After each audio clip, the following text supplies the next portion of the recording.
Hola, si tienes entre 16 y 30 años y quieres hacer un curso sobre makers para hacer aplicaciones, programaciones, robótica, esta es la oportunidad en el Bearguincha de Erandio. Apúntate.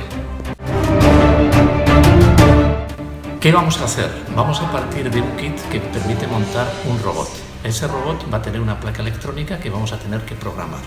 Con la impresora 3D vamos a diseñar una parte de las piezas que forman parte de ese robot. Y con un teléfono móvil vamos a hacer el programa que vamos a permitir controlar el robot a distancia.